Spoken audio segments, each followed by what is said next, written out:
videos.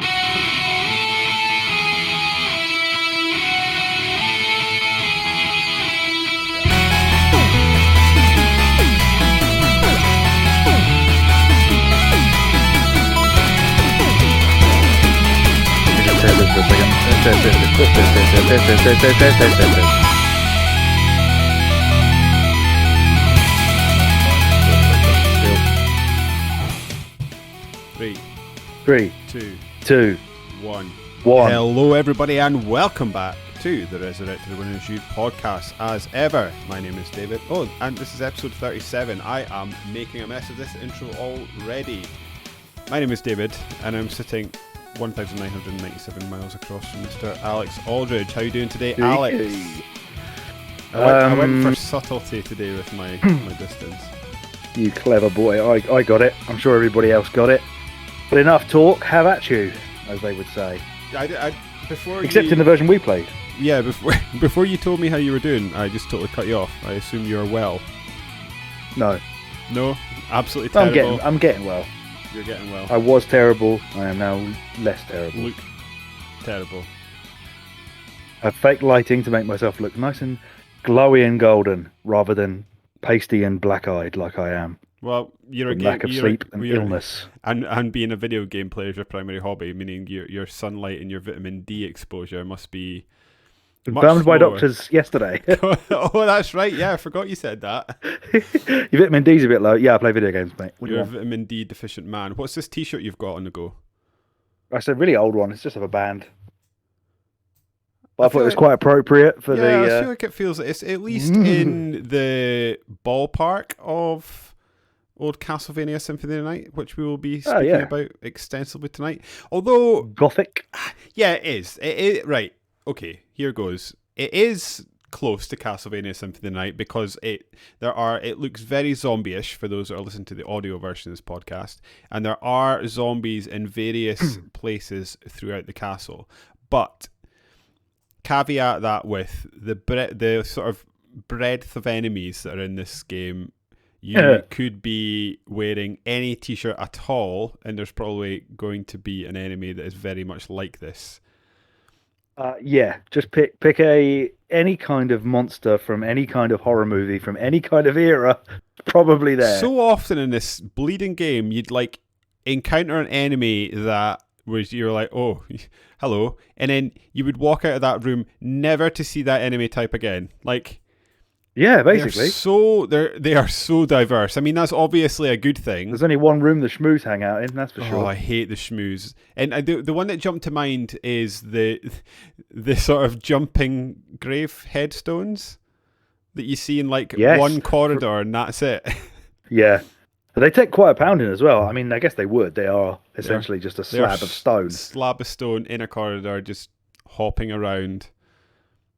I mean, you only ever get like that one long corridor where you've got that real the weirdest enemies of the lot, where you've got I can't really remember what it is now. It's like a weird kind of green lizard hairy monster thing with a woman coming sticking out the top. Oh yeah, they're like scorpions, but instead of having a sting in the back of your tail, it's just some half naked lady, and it explodes in an absolute ball of fire when you've defeated it. And you know that corridor, did you ever notice there was a big eye in the background, like looking through the windows? No, I didn't notice that at all. It's like in the background windows, in the right at the back. It's like a little big eye, just kind of following you as you go along. Do you have a favorite enemy that you thought like? I don't know. I'll let you. I was gonna give you some like stipulations and rules for a favorite enemy, but do you just have one without me giving you any rules to abide by? I'm not sure. I mean, I like the books because they're obviously a little bit 3D. Mm-hmm. I like that if you run away from them, they just continually chase you en masse, and this stuff just comes out of the pages that's just like weapons out of pages. Yeah. Mm-hmm. That's their attack. Talking of that room, that it's not even just one room. It's like one small section of that room. There's those like poison cloud things. That's another enemy that you run into once and never see ectoplasm, again. right? The ones that have got like little heads in them. Yeah. Yeah, I love ectoplasm. They recur throughout the games moving forward. Right. Okay. Other enemy type. What else have we got? There is the weird I'll sniper tell you my least person. favourite, and I'm sure it's the same as you. What's that? The fucking Medusa heads Oh, that turn you to stone. Oh my god, yeah, they were such a son of a bitch. So many random the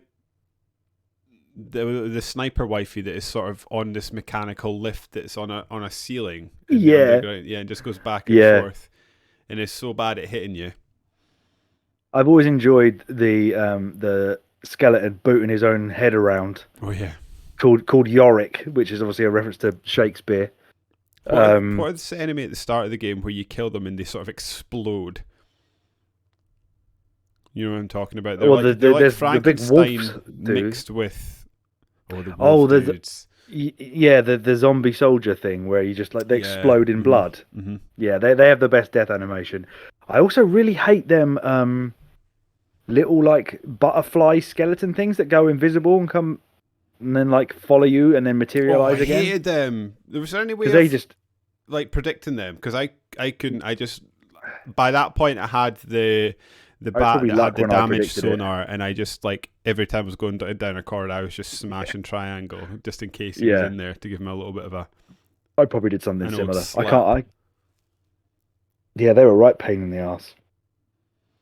There were some real sons of bitches. Though I had a tough time. I hate that. I think I told you as well. I hate that woman in the catacombs in this inverted castle.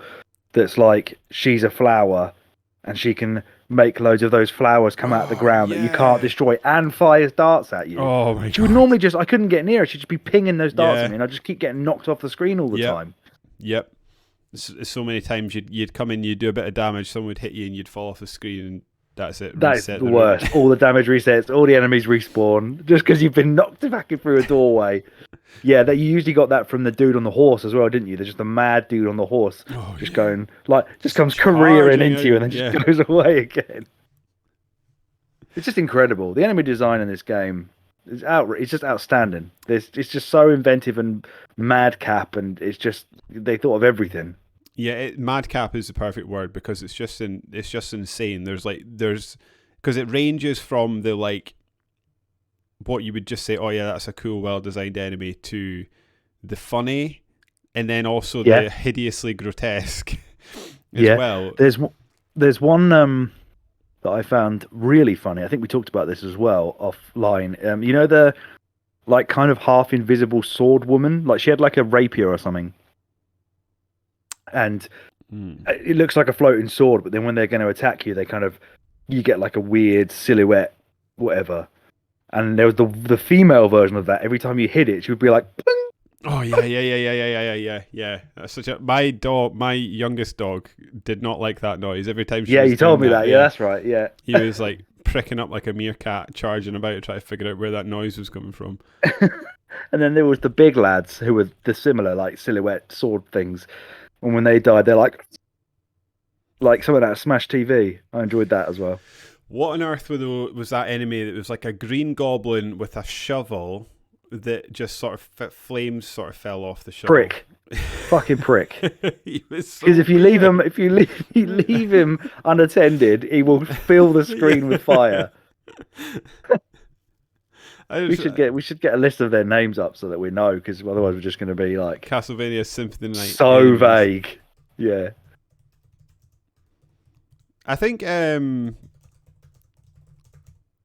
what a game though. I guess like overall, like bestiary, of course.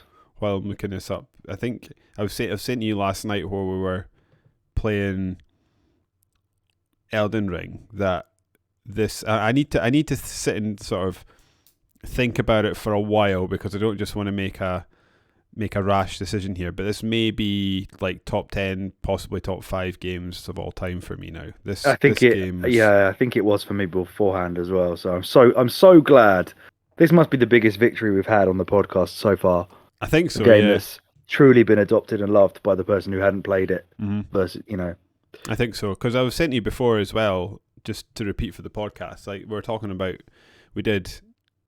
Well, I'm blanking on the name now. Super Metroid for the last podcast, and it obviously is a great game, and I can appreciate what it does, and I can see why people like it. But it just didn't grab me, partly because of perhaps where I was at in terms of gameplay and trying to juggle two games at the same time, but also just because of its age, really. Whereas this game is an old game now. How old is it now? 25 years. 25 years old, and it's still, I would say, probably every bit as good as it was.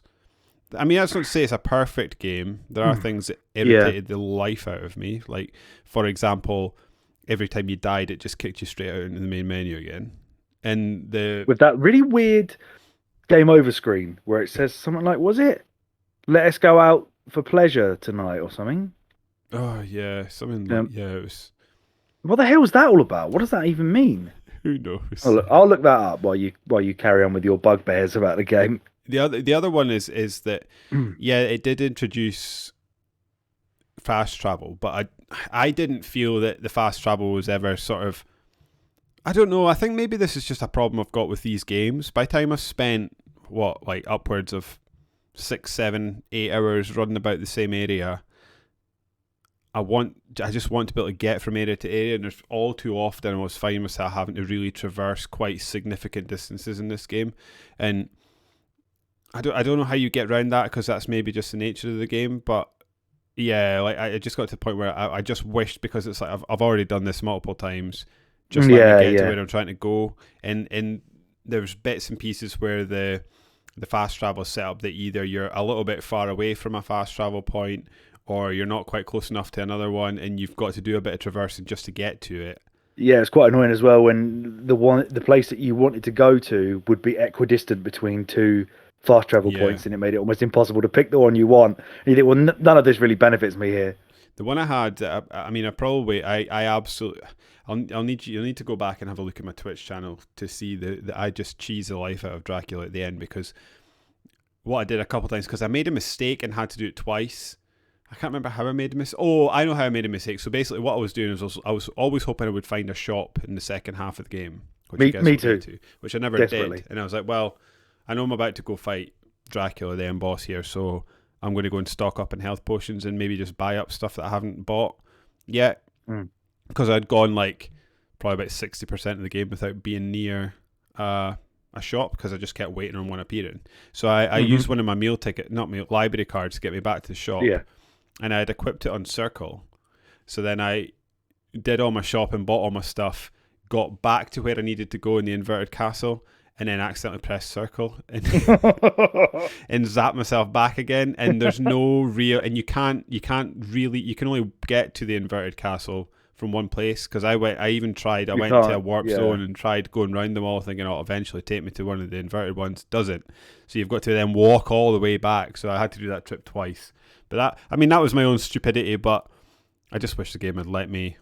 Well, I mean, that is part of the issue, I guess, behind the fact that you have to equip anything in your inventory to use it. That's another bugbear, the inventory management. Or worse still with the food, where you have to throw although it is cool. Did you watch that video I sent you? Yeah.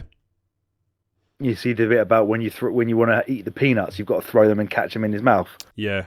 I remember trying to do that. I never managed. Did you not? No. I only ever had 2. Threw them in the air and then totally missed. I think I didn't realise that I'd even done it. I was probably in a boss fight just pressing it like mad.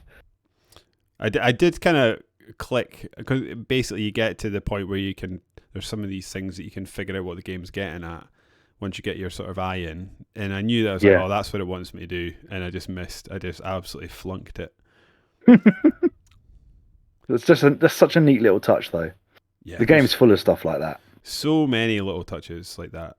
When you get that power of Sire or whatever it is, the special move that does like loads of damage, and when you use it, it's like a silhouette of a picture of Vlad Tepes comes on screen, who was like the inspiration for Dracula himself, and is the name of Dracula in this, based off of Vlad the Impaler. I don't think I saw that. I was going to actually ask you, though, there's I don't know if it's a weapon or an item I got at some point. It was just a painting of a guy. Do you know what that does? Because I could never. That's the thing I'm talking about. Oh, is that exactly the thing you're talking about? You just use it and it kills everything on screen or really damages a boss. I should have used it against Dracula at the end. Or that other thing, the big gold bastard, which I'm assuming you did fight in the end, did you? I think I fought everything. The big gold guy. Yeah, he's fucking massive, and he's got like a big staff, and he shoots lightning at you, and he takes about 1,000,000 hits to kill. I must have done, because I searched. You'd have remembered this unless you absolutely smashed him, which I can't believe you would. The general consensus about that "let's go out this evening for pleasure, the night is still young." People seem online to think that that's a reference to just telling you to stop playing and do something else with your life. That's the only significance to it. I'm going to have to look up this guy. He is called Galamoth, I think. Like moth. Yeah. Here he is. Look, I'll show you.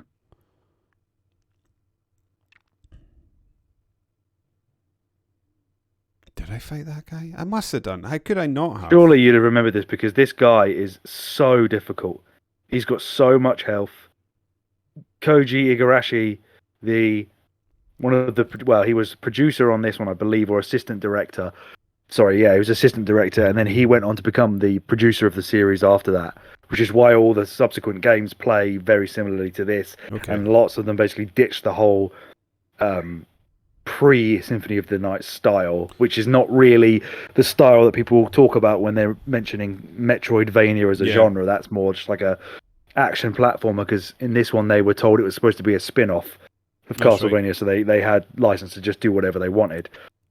He has said that he thinks that's the hardest boss in the game, and he's right, because it takes absolutely ages to kill him, and those lightning attacks will wreck you hardcore unless you've got resist lightning or resist thunder on. Oh, that's actually a good jumping on point then for us, because but yeah, I guess that brings us nicely into sort of main part of the podcast. So I'm going to do a bit of reading for you, Alex. So apologies. You've got a beer there, so I guess you can sit back and have a little enjoy while I get through this bit. And at the end of this bit, I want to, and we've kind of discussed it enemies wise, but I want you to have a think about what your standout moments for the game is, because I think that's what we're going to move on to next. Okay. So obviously the development of this game began back in 1994. It was wow. Okay. And by the way, it was initially released in PAL regions on the 1st of November 1997. So we're actually early, really early for the one that matters to us. Yeah, the first time the Japanese. Yeah, the Japanese release was March something, wasn't it? Yeah, and then there was October, I think, for the US release. If that's I remember correct. This was originally slated to be. Remember when games came out in different like dramatically different times in different territories? That was mad, wasn't it? Like months and months. That was insane. Years sometimes. I remember in the Xbox 360 era, that was slightly better. Actually, it was a lot better, because that was only because we had Fridays in America had Tuesdays, right? Mm-hmm. Yeah, they'd get so it we'd Tuesdays have to wait for the and we'd Friday. have to get it the Friday, which means like the reviews would drop probably in the States on like the Monday. Yeah. So like we'd be seeing people playing games roughly about a week beforehand, which drove me around the bend. But anyway, especially we could buy it at the weekend. Yeah, well, it always made sense we had a weekend to me. To play. So I'm trying to remember back listening to podcasts and things and talking about why they did it. I think Tuesday is essentially a delivery day for like music shops and media stores in the States. So that's why it was a Tuesday. It was because it was basically just, here it goes, get it on the shelf. Whereas there's actual thought put into it in the UK or the European market. It's like Friday, people are finishing work, they want something to do for the weekend. Buy a game, play it all weekend. That makes absolute sense. Anyway. Fools. It was originally slated to be a game for the Sega 32X and was originally called Castlevania the Bloodletting, which was It was originally slated to be a game for the Sega 32X and was originally to be called Castlevania the Bloodletting. A playable prototype was made, but internally Konami decided to switch focus from Sega consoles to focus on the PlayStation, and eventually some of the ideas from Castlevania the Bloodletting made their way into Symphony of the Night. Some listeners may be surprised to hear that Symphony of the Night wasn't initially scheduled to be a full-blown member of the Castlevania series. It was just what you touched on, Alex. It was actually conceptualized as an offshoot. This is why, and Alex, you'll need to confirm this for me, which you already have. they were able to take some risks with the game, which involve like, so I didn't realize this, but a lot of Castlevania games up to this point, apart from Castlevania 2, is that right, followed like a more linear, structured, level based. Yeah, it was less about the map. I don't think Castlevania 2 has a lot of reverence among the fan base, so I think for whatever it tried, it seems a bit like a Zelda 2 thing. You know, it's like the weird sort of stepchild that nobody seems to love. I've never played that one up because I've just heard bad things about it. Another, but yeah, like everything else, like Rondo of Blood, the Genesis one, or Mega Drive for us, Super Castlevania 4, it's all level 1, 2, 3, and it's just, yeah, you go from left to right. I don't think I've got it here in my notes, but I think was it that video you sent me to look at, or did I pick it up somewhere else when I was sort of researching for this game? I think part of the confusion maybe that's come from me and Rondo of Blood, because I kept getting those mixed up, because Castlevania Symphony of the Night is a direct sequel to Rondo of Blood, right? The beginning of Symphony of the Night is the final battle of Rondo of Blood. Apparently, but I didn't realise until today, Rondo of Blood didn't come out in Western territories until 2010. Yeah, which I believe was on the Wii. So it's an older game, on the but Virtual Console. Newer. It was a TurboGrafx game or PC Engine, yeah. Which didn't really take off over here, so it never came out. I wonder why it didn't come out in these territories, because I feel like the sort of Metroidvania style is much bigger in Western territories these days than it is in Japanese. These days, yes, but apparently this sold really poorly in the West when Symphony of the Night. I mean, when it came out, I think we will did really well in Japan though. That's true. We will touch on that, but I think, and like I say, we will touch on this a bit more in depth. But I think part of that was because it was on a console that was like the new 3D thing, and this was a 2D game. Yeah, I don't think that went over very well with the public. No, but that yeah, I mean, if you want to go into that later, we can. But that definitely plays into the fact that earlier on, when you were saying you prefer this to Super Metroid, the difference you can, or the parallel the difference you can make between those two games is that Super Metroid is a game that really seems to be pushing the SNES's capabilities as far as it will go, and has to work within the boundaries that console sets. Whereas Symphony of the Night is almost purposely like undercut itself from the high end that you could push the PlayStation 2 in order to make a really massive, involved, like doubled halfway through 2D adventure game, which, you know, if they made this a 3D game, it wouldn't be anywhere near as large in scope in terms of like the number of rooms, the size of the castle. But because it was 2D, because it wasn't pushing the PlayStation as far as it could at that point, because it was quite early on.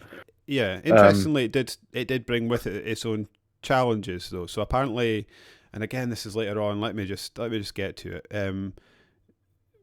Basically, here it goes. Yeah, so Symphony of the Night, the PS1 didn't contain hardware that allowed scrolling on screen, so as a result, game artist Ayami Kojima. She's a female. Yeah, I remember hearing about her earlier on today. She took a Japanese art style known as Bishonen, Bishonen, and adapted it to the video game medium, which involved essentially what we see in Symphony of the Night, with moving backgrounds behind it was slapped behind 2D sprites. So basically, the PlayStation console didn't like. What was that thing that didn't exist really that they put into the SNES? They said it had something. It was to counter blast processing on the Mega Drive.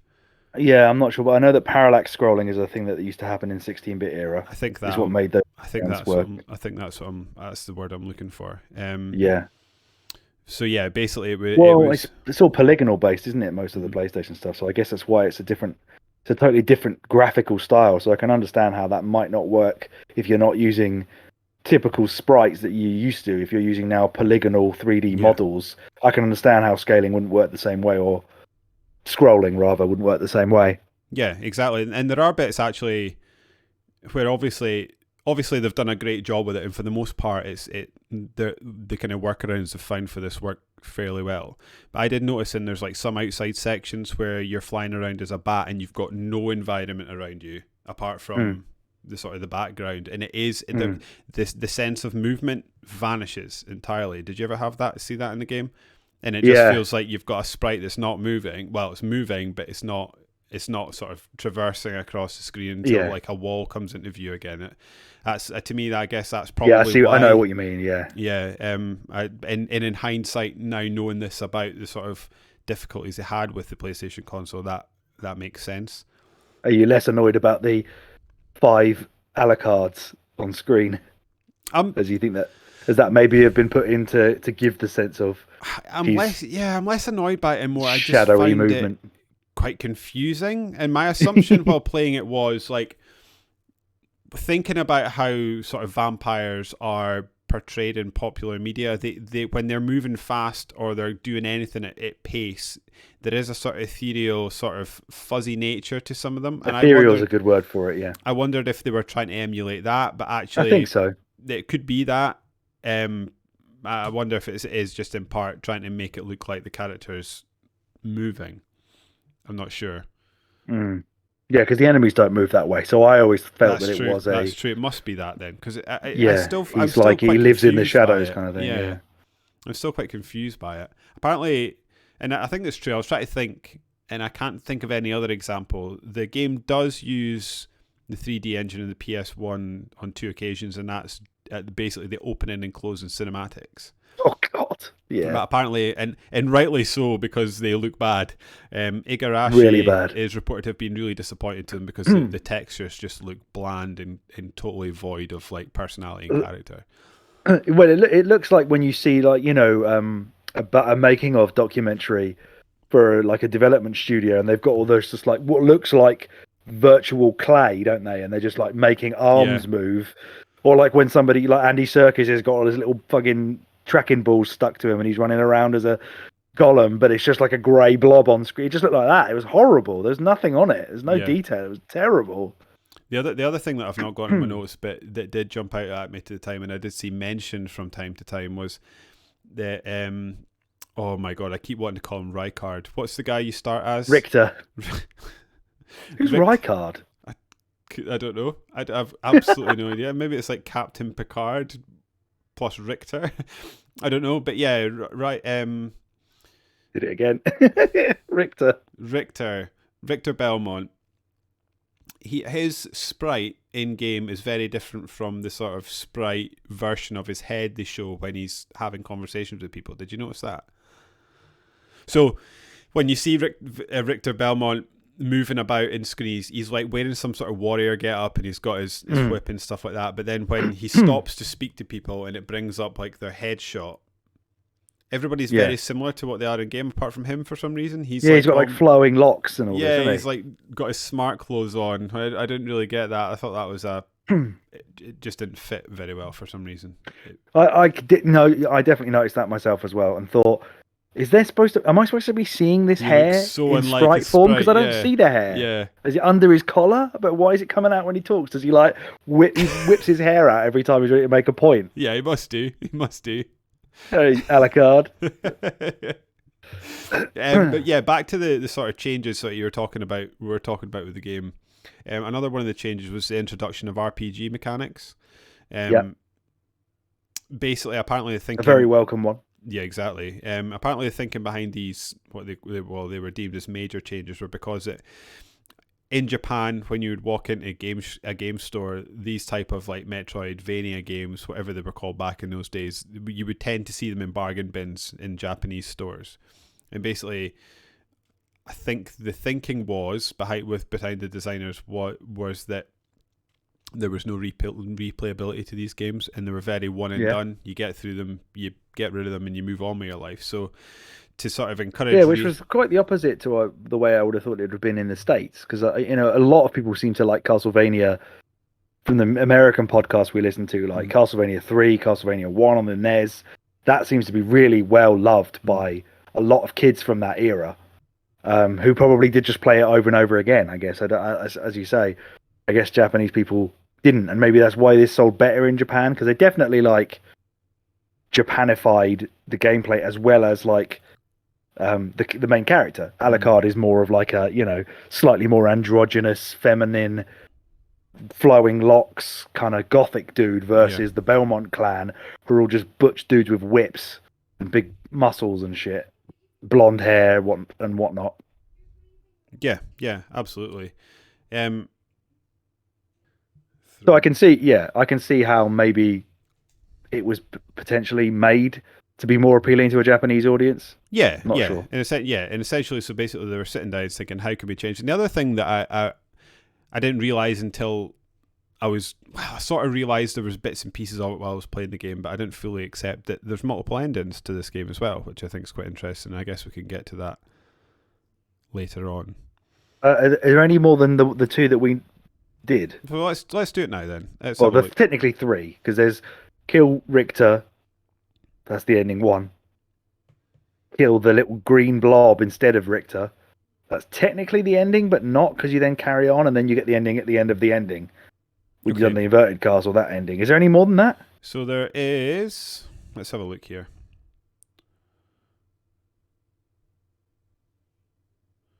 So there's Alucard's bad ending.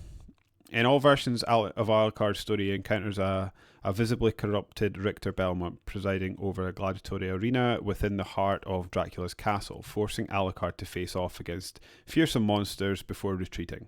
Alucard gets the opportunity to battle against Richter personally in the castle's throne room, and if Alucard focuses on striking Richter directly or goes into the fight without having the holy glasses equipped, Alucard will kill Richter and leave the castle pondering what happened to corrupt the Belmont Light. Mm-hmm. To forgo this bad ending, Alucard must acquire and equip the gold and silver rings, with the former obtained after defeating the succubus in the castle's catacombs, while the latter is found in the royal chapel. Equipping both rings while entering the castle's centre at the clock tower is located will prompt Maria Renard to appear and give Alucard the holy glasses. Equipping these holy glasses during the fight with Richter reveals a magical orb hovering over the Belmont, which Alucard could strike and destroy instead. So you also get Alucard's good ending. Symphony of the Night's standard good ending occurs if Alucard successfully destroyed the magical orb controlling Richter instead of slaying the young vampire hunter. Dracula's dark priest shaft will resurface and cause an inverted version of the castle, that's a mouthful, to appear overhead with a portal just beyond the throne room linking the two. Inside, Alucard faces even more formidable monsters while racing to prevent Shaft from resurrecting Dracula in the inverted castle centre. And then we've got Alucard's, that tells you how to do it. So basically, blah, blah, blah. To gain entry to the castle centre, Alucard must require blah, blah, blah. Afterwards, Alucard faces off against Shaft and imperfectly resurrected Dracula in back-to-back fights, destroying his father while reminding him that his mother Lisa truly loved him. In the aftermath, Alucard leaves for parts unknown while Maria decides to heed his advice and not pursue him, instead recovering Richter.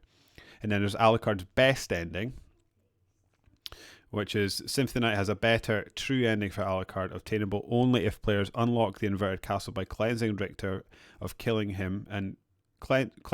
instead of killing him, and fully exploring both versions of the castle before defeating Shaft and Dracula.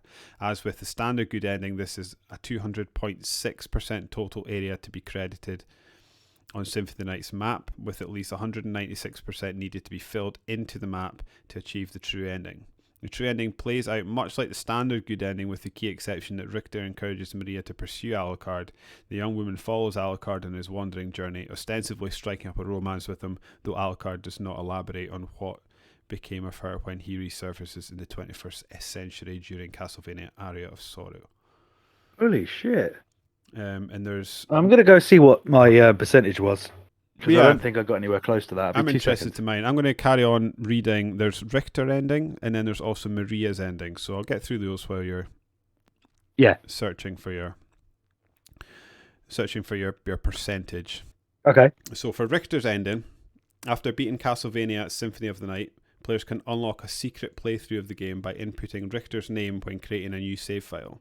I wondered how you could do that. I really wanted to do that. Yeah, armed with the legendary Vampire Killer Whip, and boasting the same combat style possessed during Symphony of the Night's prologue, Richter must navigate both versions of Dracula's castle, packing quite a punch but being more physically vulnerable than Alucard had been.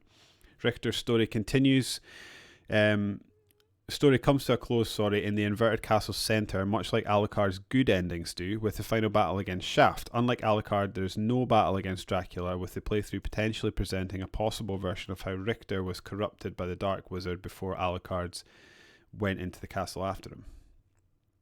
And then there's also Maria's ending, which we have. While initially planned as a playable character in the original Symphony of the Night before being cut from the game due to time constraints, Maria was restored as a playable character in the Sega Saturn version port, and remasters of Symphony of the Night included in Castlevania Dracula X Chronicles and Castlevania Requiem. That's the one we played. Right, okay. Now relying on hand-to-hand combat and magic instead of using animals to fight for her, in like she does in Rondo of Blood, Maria has her own playthrough. Similar to Richter, Maria is unlocked by inputting her name in as a new save file after beating the game as Alucard. Like Richter's playthrough, she also navigates both versions of Dracula's castle before coming to a close with the final battle against Shaft in the inverted castle's centre. Similar to Alucard's good ending, Maria's playthrough ends with Dracula's castle crumbling into the sea, although Dracula himself isn't fought and the game does not elaborate on the story as Alucard's does.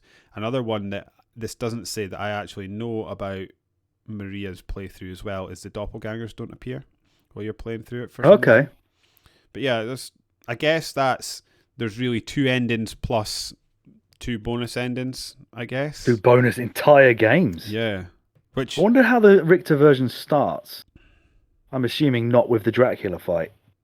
Yeah, I guess so. Probably just start at the beginning of the castle. Yeah.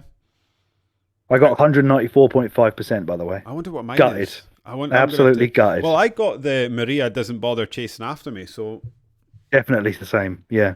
I was 1.5% away from that, apparently. Exploration must be similar to yours, because I thought I had the only bits I hadn't explored as far as I could see was I couldn't figure it out. There was a bit, in the inverted castle you've got to get under the waterfall.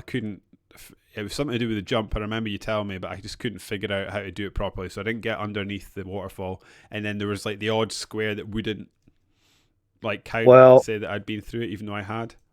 Yeah, and when I was looking at that map that I sent you, there were a lot of any purple areas on that map were areas that were secret. You'd have to break the wall or the floor or the ceiling to get in.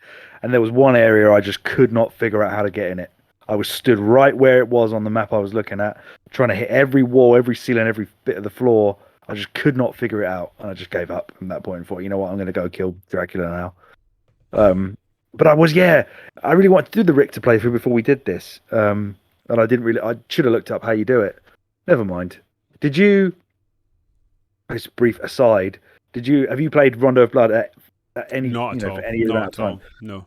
If you thought Castlevania Symphony of the Night was frustrating, then yeah, I almost felt like I was easing your pain vicariously through me trying to play Rondo of Blood, because that game is so hard and annoying.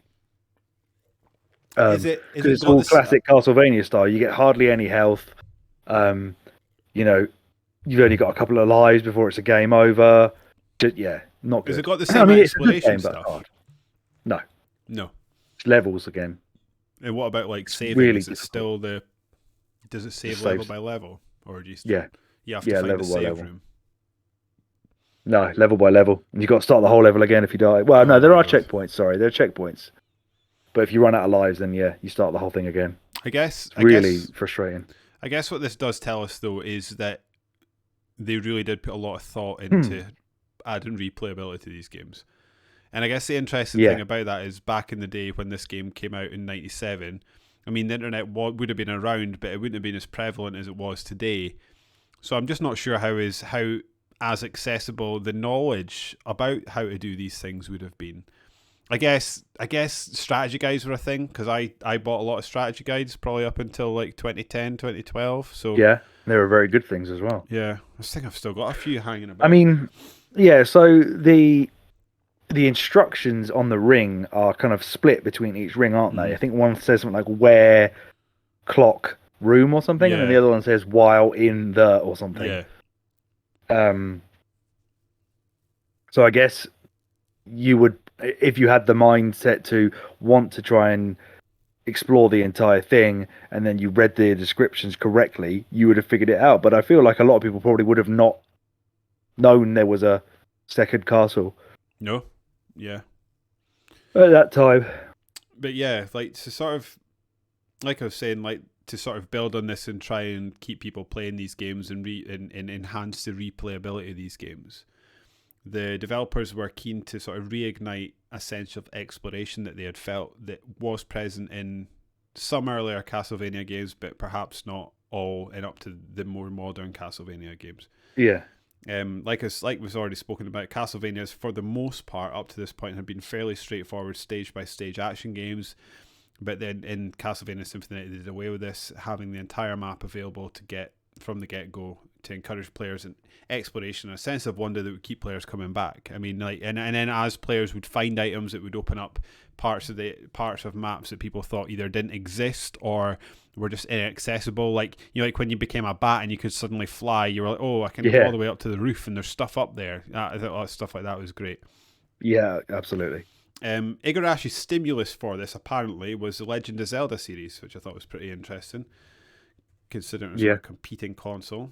It's a series that did and does to this day set the notion of exploration at the very core of what it does, and Igarashi wanted to have a similar feeling for the Castlevania series.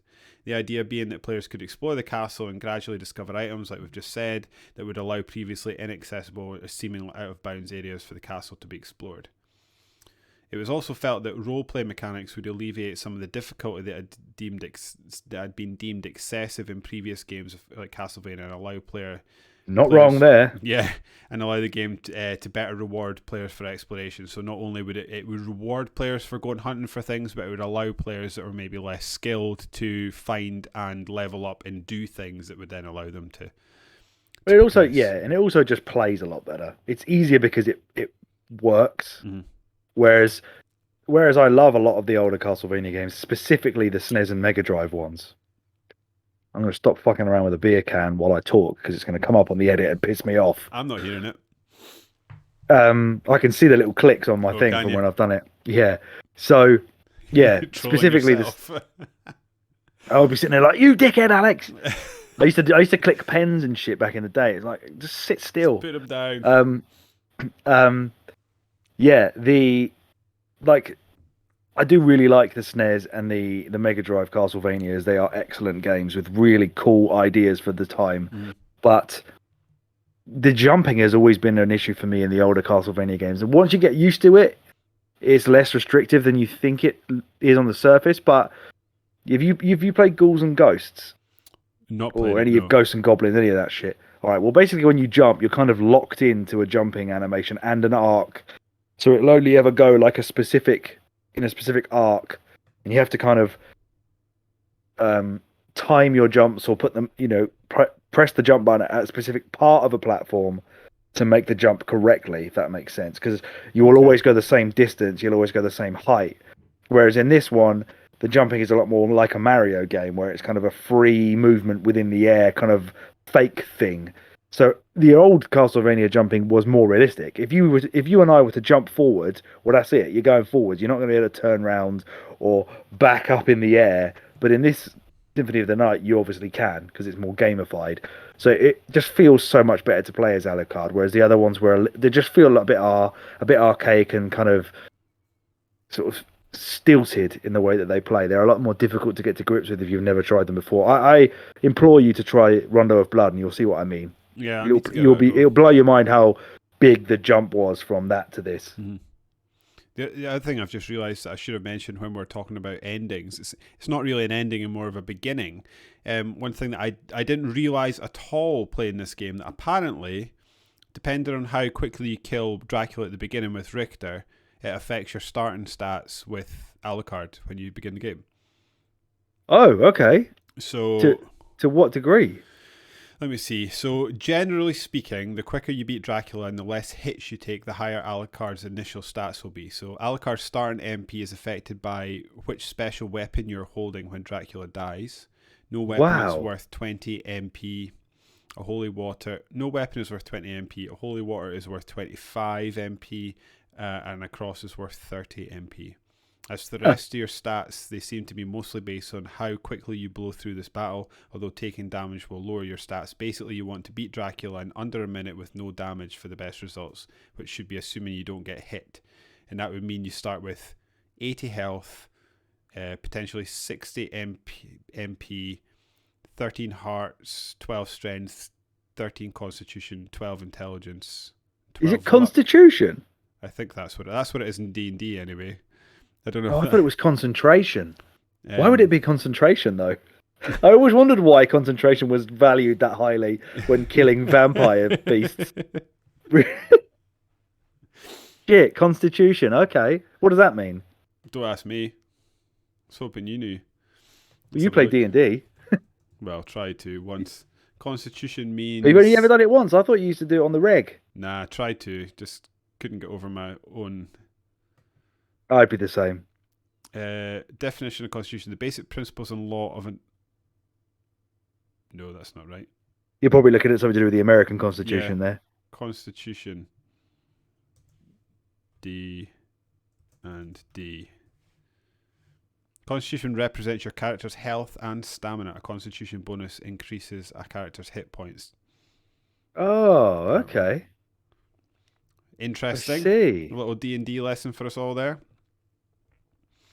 So next up I was going to discuss like what you thought your standout moments for, but if we come back to that, I'll quickly nip into the story now so that we can just have a general chat about the whole game. Can I just briefly add, actually, before we go into that? Yep. So it is Constitution, you are correct. But apparently most often in Castlevania, it's the character's natural defense, and their Constitution plus their armor strength make up the defense stat proper. Interesting. Mm. Which is, it makes it their defense stat proper, but you've also got a defense stat. So do they sort of link in some way? Yeah, because the defense stat will be coming from your armor and stuff like that. Added to your Constitution to make a total defense score. Okay. That makes sense. That there's probably some simple maths to do there. If you were to go back and look at your armor's defense rating versus, and then add it to your con, you'd probably get whatever your defense was. Is there any other armor to use, really, other than the walking armor by the end of the game? I was using the Alucard plate, which resists fire, lightning, and ice. Oh yeah, because it's got add-on benefits, right? Enough. Yeah, but it did have way lower defense by that point, because as you say, the walk armor just goes nuts by the end when you get to like 190%. That weapon as well is that it's judged by playtime. I found a weapon. 40 odd hours before you get it. 40 hours, and what are my completion stats? It must have been like 190. I must have been in the 190 percentages. Yeah. Was like what 7.5, 8 hours, something like that. Yeah. So, what do you do the rest of the time, or is this? That's like what I was saying to you. Just playtime? grinding constantly. If it was cumulative, then fair enough, but it's not. I don't think. Because like, do you just have to sort of sit in the game and like wander off and have some dinner and just leave it running for 40 hours? Absolutely mad. What a waste of time. It's too long. I ended up with what did I have? Osafune Katana? I think that's it's like a two-handed weapon that's quite quick, because I had over 100 damage by the end. With a one-handed weapon by the end. You did. I don't know why you were getting lower stats on that weapon than I was. Weird. Yeah. Anyway, we've been doing it long enough, and we've kind of given a rough run through, but let's quickly do the story first, and then that's just got a rough idea about the entire game. So, hope you've got some beer left, Alex. Sit back with a Steve Weiser and enjoy. So, Castlevania Symphony Night begins during the ending of the previous game in the series, Castlevania Rondo. Who's Rondo? Good question. What the hell does that mean? Because I see now, because of Alucard's name, every single odd thing in Castlevania I try and read backwards now. But I think Alucard is the only one that does it that I can tell. Where Richter Belmont in Rondo Blood, where Richter Belmont confronts and defeats Count Dracula. 4 years later, in 1796, Richter goes missing in Dracula's castle. and Dracula's castle reappears. Alucard arrives at the castle to destroy it, meeting Maria Renard, who fought alongside Richter and is searching for him. Alucard meets Richter, who claims to be the new lord of the castle, convinced that Richter is under somebody else's control. Maria urges Alucard not to hurt him and gives him the holy glasses, which allows him to see past illusions. In the castle's keep, Alucard confronts Richter and learns that he plans to resurrect Dracula, so the two can fight for an eternity. During a fight, Alucard breaks the spell controlling Richter, and Dracula's servant Shaft appears and tells him that Dracula will be resurrected soon. Alucard leaves Richter and Maria to confront Shaft, venturing into an upside-down duplicate of the castle to seek him out. Shaft reveals he planned to end the threat of the Belmont clan by controlling one of them and forcing the clan to fight one another. After defeating Shaft, After defeating Shaft, Alucard faces his father, who vows to bring an end to humankind because Alucard's mother Lisa was executed as a witch, which is in the anime, right? I do need to try and watch this anime. Apparently, it's quite good. Really good. Alucard refuses to join his father in his revenge, and he defeats him. Alucard tells Dracula that he has been thwarted many times. Because he lost the ability to love after Lisa's death, and that Lisa's final words were of eternal love of him and a plea not to hate or at least harm humanity. That's right, yeah. Before Dracula dies, he asks for Lisa's forgiveness and bids his son farewell. After escaping the collapsing castle, Alucard joins Maria and Richter. Maria is relieved that he escaped, while Richter blames himself as the reasons for Alucard's fight with his father. Alucard tells Richter the only thing necessary for the triumph of evil is for good men to do nothing, and resolves to disappear from the world because of his cursed bloodline. Depending on how much of the castle the players explored, as we've discussed, Maria either chases Alucard in the hope of changing his mind, or resigns herself to Alucard's fate and leaves him with Richter. It's a really simple story, but I quite enjoyed it. Yeah, it is. Yeah? When it turned out that Alucard had been brainwashed and you had to fight him, I was like, oh my god. It blew my mind. When he's sitting there in the Colosseum setting his mates on you. Turns out that and the beginning of the story is amazing, and the inverted castle is amazing. Whereas not necessarily amazing in the way that it plays out as a story point. It's just amazing that it happens and it works. By the way, rondo is to do with music. It's to do with it means round in Italian, I think. So it's when a piece of music has a song structure that varies, but it always returns to the same main theme. Oh, okay, so it's like Ring of Blood sort of idea. If you were reading it, I guess so. Yeah, it makes sense. So that I guess. Also, shout out to the fact that there's a guy called Shaft in this. Yes, I did think Shaft. That. Yeah, damn right. I'm gonna get Dracula up from the dead, baby. I did notice that, and I find it funny. And then, do you know my only sort of pop culture reference for this is The Simpsons?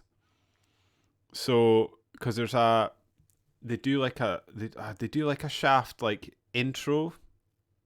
I don't know if it was a TV show or a movie or something. And basically, there's one of the Simpsons episodes where they do a sort of Shaft intro to this movie or something like that. And I'd never seen or knew who Shaft was before The Simpsons. So every time I heard Shaft, I was like, and then I heard it and it made me giggle. And then I was like, is he not a real thing? And I've just fallen for The Simpsons again. I don't know. But yeah, it turns out. Yeah, because it was like a 70s, I think, blaxploitation film. And then they remade it with Samuel L. Jackson, didn't they, in the early 2000s? That's right. John Shaft. I guess the sort of key moment in this game for most people is the inversion, right?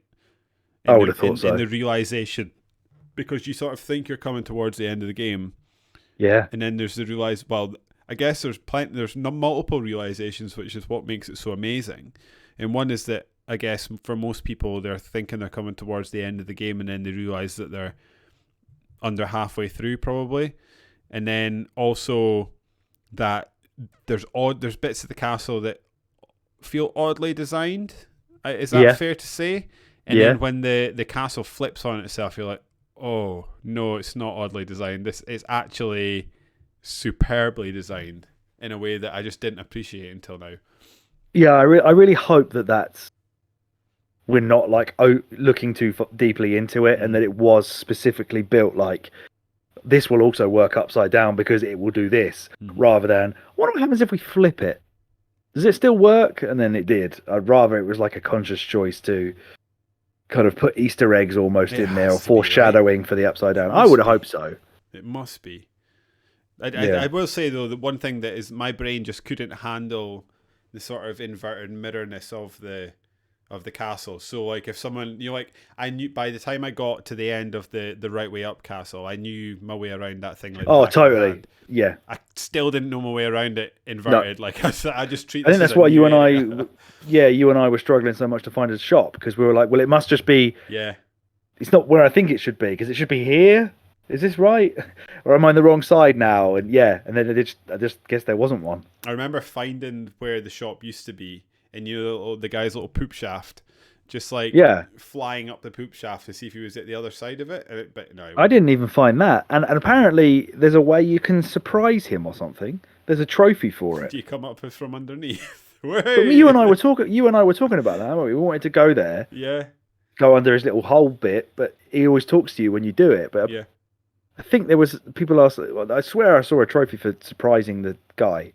Must be up his arse. Yes, we'll surprise him. Surprise! It's such a bit. You'd have to bat up there as well, so you just get a bat up the backside. Yeah, you're not gonna. Or I mean, you can take form of mist, so he could be like sucking a fart back in. Yeah. Sits there and just waits all day for the shopkeeper to drop a little love puff, and then he just squeezes himself in and goes, "Oh, my fart's coming back into me." Nah, it's just me, Alucard. Maybe the worst way though is the super jump, like super jumping from the ground. Oh yeah, right up. Yeah. That would kill there's him. nothing fun about that. No. No. If he's got this bastard sword two-handed as well while he's doing it. So it took me to the end of the game because I didn't ever, until I had more money than I needed to, because I actually never went into how I cheesed Dracula at the end. But once I got back to the shop before I completed the game and I had more money than I needed, I thought I'm going to try and buy some of these tactics just to see what they are. Spells. Did you ever do it? No, there's a. Oh yeah. No, I didn't do those. So I bought the cheapest one. It was Dracula, and basically what it is a video showing you how to kill Dracula in the best, quickest way. I wonder if that is in the original. I'm not sure, but I was watching. I was like, oh, so that's what it is. Because I actually got I got some like heart bits and life improve. What do you call those? Like things that give you more life and more hearts and stuff like that. Yeah, like max HP up or whatever it is. Yeah, so where Richter is on his way to fight Dracula at the very start of the game, you can go back there as Alucard and there's like a dot on the wall. If you hit the dot with your weapon, a drawbridge falls down, and you can go up the drawbridge and it's got loads of bonus items and stuff like that. Which is really shit! Cool. Yeah, that's probably part of the. That'll definitely whatever it is, 1.5% I missed. No, because you missed that little dot. Alucard's alone, and Maria's not worried about it. Yeah, same as I did to poor old Geralt. Yeah, leaving all these protagonists completely just a pot noodle and a wank for the rest of time. That's it. Well, maybe Geralt got to keep that horse, or was it like unicorn thing? No, he had to hang around with Dandelion, didn't he? Oh yeah. So I guess at the end of it, he's just probably resigned himself to gayness. Yeah, yeah. Speaking of that, the Castlevania anime or animated series. Yeah, there's a bisexual threesome with Alucard in that one. Excellent. To look forward to. Yeah. I did not expect that. But he doesn't care who he is. He'll fuck anything that moves. Fair enough. Can't really argue with that. We've already You've got to live forever, so... Yeah, exactly. I suppose if you live that long, then everything comes round at some point. Literally. I was going to say... We've kind of touched on it, but I just think it's worth mentioning again that the variation in enemy types in this game is just ridiculous, I suppose. Yeah. I wonder how many. I was looking at a bestiary. I didn't actually get to the end of it. No, I wonder how many there are. Let's see how many there are. You're going to have a quick count, are you? Oh no, there's numbers. Oh no, it's listed. It's listed. I'll race you. 100 and 56. I don't remember coming in contact with number 83 called the Gardener. It looks like one of those little imp things, but he's got garden shears. That's a very odd one. Oh, it's called Blade, is it? What number? Maybe we're looking at a different thing here. Oh yeah, could be. Yeah, I'm on the Castlevania wiki. What are you on? Castlevania.fandom.com. Oh yeah, we're on a different thing. Oh well, that's no help. No, we're not. No, we're not. My 83 is not what you just said. My 83 is called Blade. Was it 86? I meant or said or. That's Discus Lord. I've for made me. that number's disappeared. Oh well, we'll never know. 99, the shmoo. They are sons of bitches, those shmoos. Yeah, I've got 99, the shmoo. Okay, I'll need to find it again then.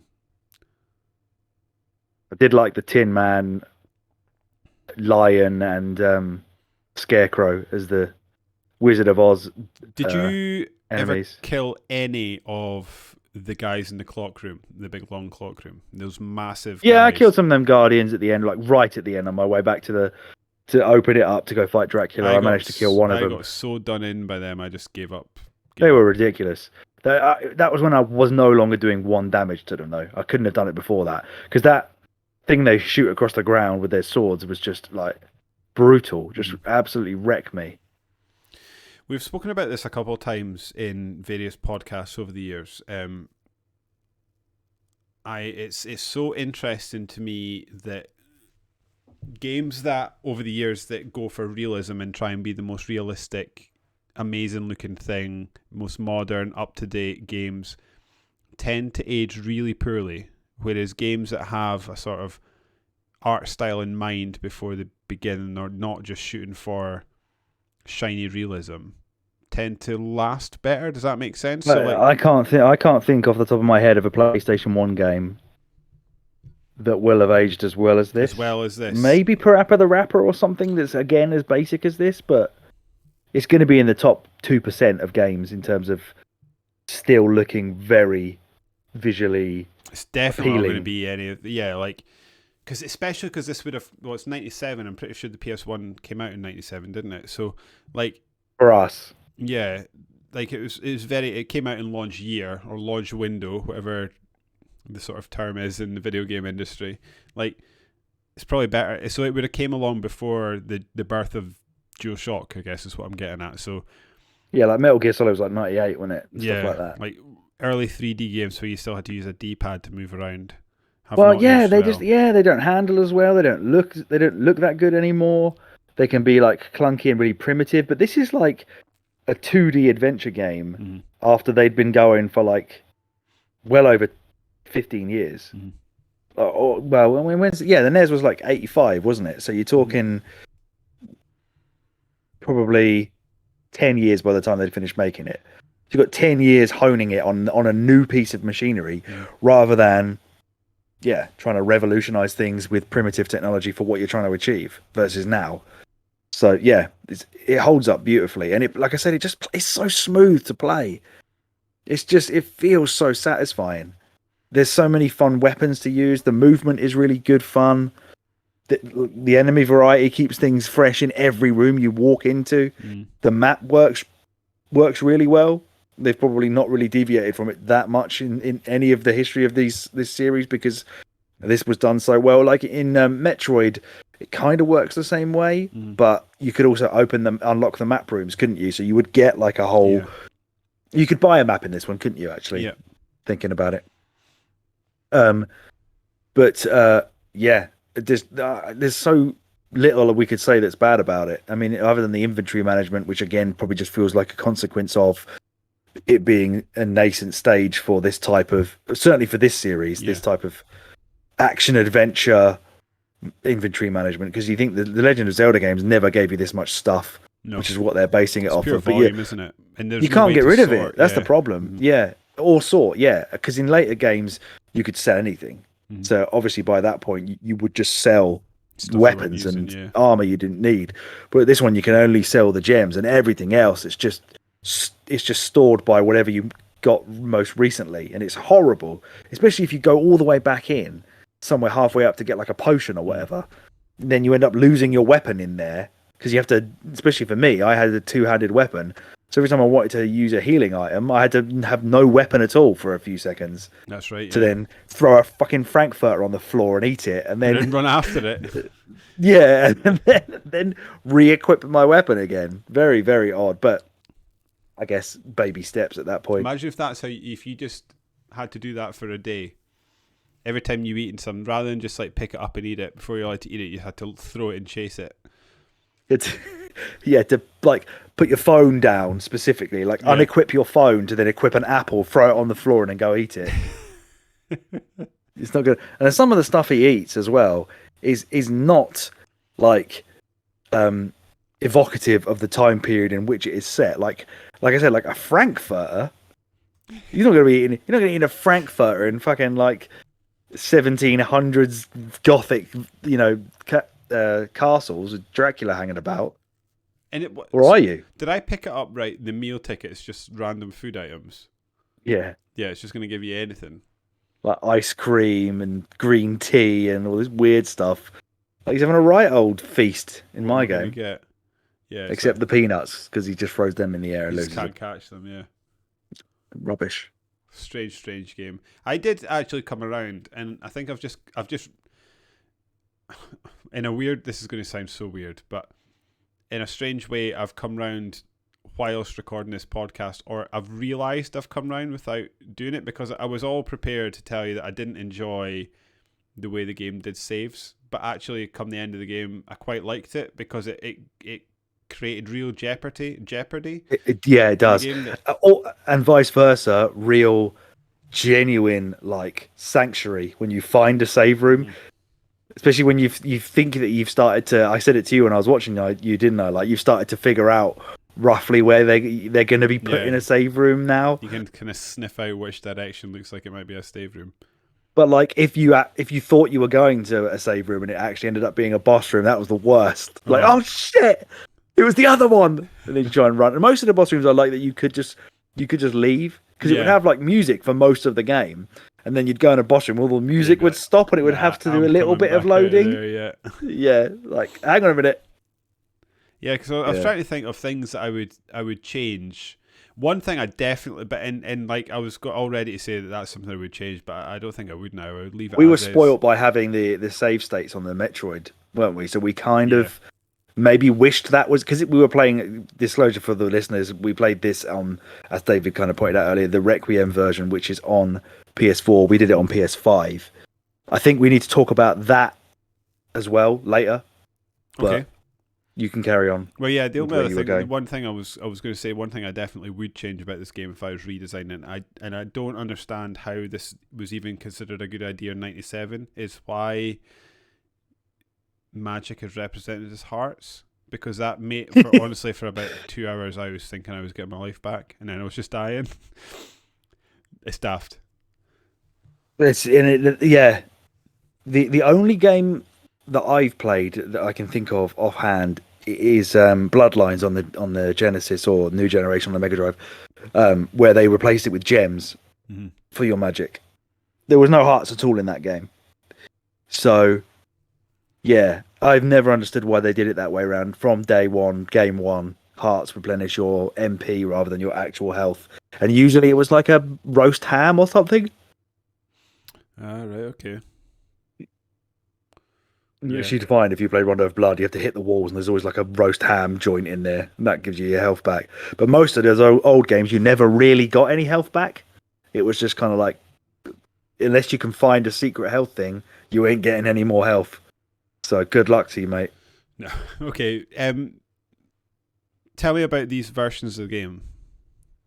Well, I need to look into it, because I don't actually know what the general consensus of Requiem is. Now, the only thing I can kind of notice is that they used the Dracula X Chronicles dialogue and voice acting, which pissed me off because I wanted to hear, man is a miserable little pile of secrets, because it's so campy and shit. Everybody loves it, and I don't know why they took that out. There was clearly some tightening up and sharpening of a lot of the 3D polygonal models, like the save stuff, really? The big red orb and the casket that he goes, or the coffin that he goes in. Some of the magic effects looked like they'd been redone. Other than that, there's no save state function. There's no rewind function that you get with all the Switch stuff. There's no additional features as far as I could tell. There's no like they haven't added anything bonus to the game. I can't really tell whether this would be seen as like a typical Konami cash grab kind of shit. So I'm just going to see what the review scores are for that and what people actually said at the time. Yeah, I'm watching the disappointment. A nostalgic disappointment, says Den of Geek. Oh right, but were they looking for more to be done to the visuals? Let's have a look, shall we? Let's see what Den of Geek had to say for themselves. It's a disappointing bundle as a whole. It's impossible to hate, the games included. I mean, I'm lazy port of these games, time to release as an obvious cash in with the second season of the Netflix show. People talking about the stuff that was done for things like Mega Man and Metal Gear Solid Legacy collections. It was the first Castlevania product released for 4 years. Obviously, it has trophy support. That's another new thing. I'm watching the PS1 version of the game at the moment, and if I'm honest, I wouldn't have known really any difference if someone had said this is the version of the game you played. I probably wouldn't have known. Most of it looks very similar. So they have said, even with the bump to 4K resolution, the graphics are beginning to show their age. The emulation has smoothed out the backgrounds just a tad, making the character sprites look a little blurrier. Still, the controls remain tight and the Gothic orchestral soundtrack stands up. Yeah, that's a great soundtrack. More frustrating is the occasional slowdown and noticeable loading times. Sure, those were in the original game, but it's a good indication of how little effort went into this port. I guess the loading time is a good It's point. based off the 2007 PSP release, which was the other one there. And they were obviously very annoyed at the miserable little pile of secrets being gone. But then he reckons the voice acting was of high quality. And they're saying Rondo of Blood hasn't held up nearly as well as Symphony of the Night. Because it's traditional. Yeah. But by the sounds of what you're saying, that sounds accurate to me. Yeah, the game stands up on its own, but in terms of a port of the, an updated remaster, and it's not been remastered in any way whatsoever, other than, like I say, a couple of maybe sharper of the polygonal parts. Really probably isn't enough. Yeah, I always think about like what do I want to see from these games, and I can convince myself either way. Like in some respects, I do want, because as an industry we're so bad at preserving games. I do think access to the original, as intended, as released game is probably quite important. But at the same time, I understand that people are turned off by a lot of these visuals in gameplay things, and there are sort of quality of life improvements that can be made that I think should probably be made. I think, to me, when I come down on it, maybe the best option is, and it's not feasible for everything, but it's certainly feasible for this game, is the Halo Master Chief Collection approach. Well, yeah, that's exactly what I was going to say. And Monkey Island did it as well, didn't it? Yeah. Where you press a button and you're back to the old version, press the button again, you're back to the new version. I remember Simon and I used to get absolute cream in our jeans over the prospect of things like, say, for example, Streets of Rage, before they did Streets of Rage 4, on the Wii U, where you had the gamepad, and we always used to say, why do no games have it where you look at the television screen, you've got Halo Master Chief Collection version, you look at the gamepad, you've got Halo Xbox version. Like, why did that never happen? That would have been cool, wouldn't it? And oh shit, what was I going to say? Oh yeah, I think one of the best examples of this, that's kind of like a middle version of that, is the Chrono Trigger DS version. So that you and I both played. That's the only thing I've played of Chrono Trigger. Because that's got your inventory on the bottom screen, right? I'm not Exactly sure that. how I would enjoy that without that. No, I've been put off the SNES version a lot because it's a separate screen you have to go to The every Wii single version's time. like that as well, isn't it? I have that version first, and I think I tried playing it and it was a bit awkward, so that's when I got the DS version. Which seems to be the way to play it. There's And it still has a all the part of me- PlayStation anime cutscenes in it as well. There's still a bit of me that wants to get a DS and get that game again. I definitely want to play that game again before I snuff it. Before we go.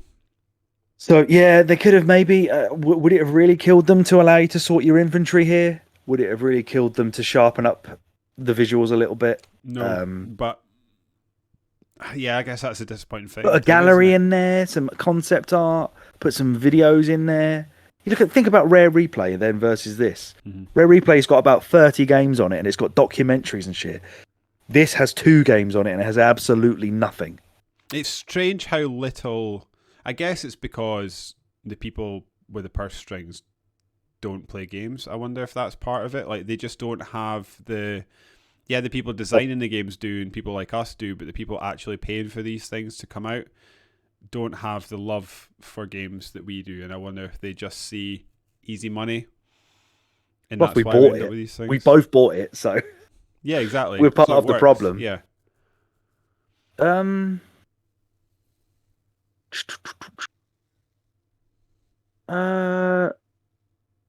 Oh, okay. Okay. So I don't know exactly everything about this because this is just reading it from like forum posts and stuff.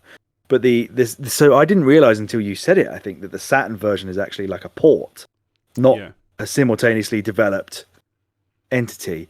Apparently, it does allow you to play Richter and Maria from the start and has 2 new areas of the castle. Oh, the new areas. Didn't know about that.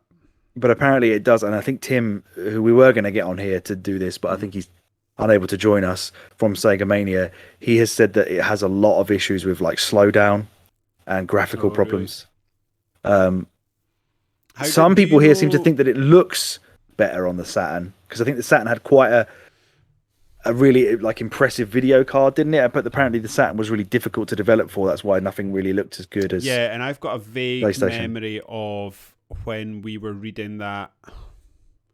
Was that an audio book we both listened to? Was it maybe? Yeah, and it was Sega related. Service games, yeah. It was either service games or console wars, and basically that Sega put a bet on the direction of the games industry was going to go in terms of when they were designing the Saturn, and they put a bet on 2D games still being a thing. So I would have guessed based on that information that I've pulled from somewhere, it might have been easier to develop for the Saturn, or it might have been more set up for development on the Saturn than the PlayStation. It does feel like it's like this was a Saturn game that they brought to the PlayStation rather than the other way around, doesn't it? Yeah. Well, again, triply so then, considering the start of this podcast we were discussing how Konami were developing it for it was a 32X, yes. And I didn't know that either. Decided to concentrate on PlayStation, obviously, because PlayStation became the bigger deal during that generation. Yeah, which is interesting. Yeah, and it does make sense, but I guess the slowdown thing puts a sort of fly in the ointment of that, because in my head, like we were saying, even the design of the controller in the Saturn is probably ultimately, by time how the PS1 controller finished up with the DualShock, was geared towards 2D games in a way that PlayStation was leaving behind. Yeah, which is my favorite word. Interesting is appropriate for this. Is there anything you think we've missed, Alex? The only 2 other pieces of like tidbit information I've got for you is that Richter is German for judge, and Renard, Maria's second name, is French for fox, and that's the only info I have for you. Apparently, is it her outfit was kind of loosely based on what Winona Ryder wore in the Bram Stoker's Dracula film? Yeah, and I think that Shaft is supposed to be dressed up the way that Gary Oldman was in that film as well. Interesting. Rather than how Shaft was in his films. Really? Yeah, they should have just gone. Which would have been a lot more Samuel L. interesting. Jackson, yeah. Fucking backwards Kangol hat on it. Yeah. One thing I didn't quite. I said this to you before, though. I want this clarified and put on record. Is so Alucard brings Dracula back to life just to kill him. So he goes and collects all his bits and pieces. Why does he not just go and get like one of his ribs and burn it? We never figured this out, did we? We never got to the bottom of why are you collecting to bring pieces back of Dracula to stop Dracula coming back. Seems to be the. It's like. Is that what you said in the story thing? Yeah, it's almost like he goes to kill. He basically comes back to kill Dracula, and I guess there's like family stuff in it. But yeah, Dracula wasn't back as soon as that. But you collect. So yeah, it just says you collect because Shaft is the one. Shaft is the one who's reviving him. So what am I? So we have to bits and pieces for him then. We have to possess 5 relics in order to open the door to Shaft. Oh, so it's not Dracula's bones. It's someone else's. After defeating Shaft, Dracula will revive from the relics, allowing Alucard an opportunity to finally put an end to his evil father. Just don't so I guess, get the relics, and then job done, right? Save yourself the effort of murdering your dad. Yeah. Was very pleased that the Dracula fight, you don't get collision detection damage from most of Dracula, like the outside bits. Yes. And the head, you can hit the head, it doesn't hurt you, it's just the hands that hurt you. Which is, and I've alluded it to twice now and then forgot I was talking about it and moved on, so I'm just going to blurt it out now while I've remembered. I went back to the shop and bought like 50 health potions. And basically, I thought that's what you were going to say. Yeah, and basically just like spammed Dracula, and then every time my health got low, I just started smashing circle, and then went back to smashing it square, and then just beat him that way, and he was an absolute I don't think that's cheesing it at all. I don't think that's cheesing it at all. Did you get... I sent you the video of me killing the giant bat or whatever it is. Did you... I sent it to you on PlayStation, though. Oh, no, I wouldn't have got You look that at stuff like that in the PlayStation app? Does that work? I guess you probably can, yeah. I wonder if it shows up as sent to me or something in my app. I wonder if you've got your phone there. You can see if you've got a little cheeky video of me absolutely fucking that guy. As we discovered, we do get confused by the PlayStation app because we were sitting in solo parties for a while. Oh, fucking hell. That is terrible. I've started a party with you, but you have to join that party. You're not in it. Captures. Yeah. Wait a minute. It just says, oh, I've got a notification. Alex sent a video clip. Yeah, he has. Let's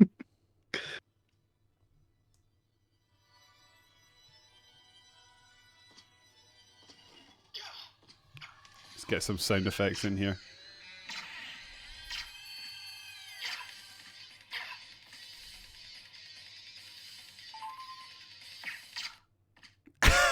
I love that it just looks like your bat gives him an absolute nut punch to dunk. Yeah, just to finish the fight. It's just a little nut punch from your wee bat pal.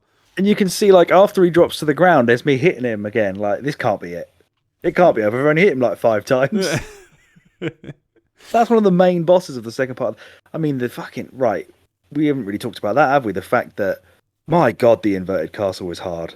Oh, really hard. And we discovered I went the wrong way, so I went the hard way. No wonder I kept losing progress. Yeah, it felt like you went to the hardest. Yeah, you went to the hardest bit. The moment I went a different direction, it became a bit of a breeze. I must have leveled my... Because I was at the point where I was like hitting an enemy, leveling up. You said that happened. Yeah. But it went on for a while. I was just like hitting one enemy, leveling up, hitting an enemy, leveling up. Yeah, it's really weird. And then I went the other way, and it was a bit of a breeze. So I almost like I went from being under-leveled to over-leveled to the next section. Yeah. Yeah, I think you definitely went the hardest direction. But I think the beginning of the game is also quite punishing as well. After you've got all your powers taken off you by death, there's like a, it's a bit of a war of attrition. Son of a bitch, man. Yeah. Yeah, he is tough. Why is he Dracula's mate?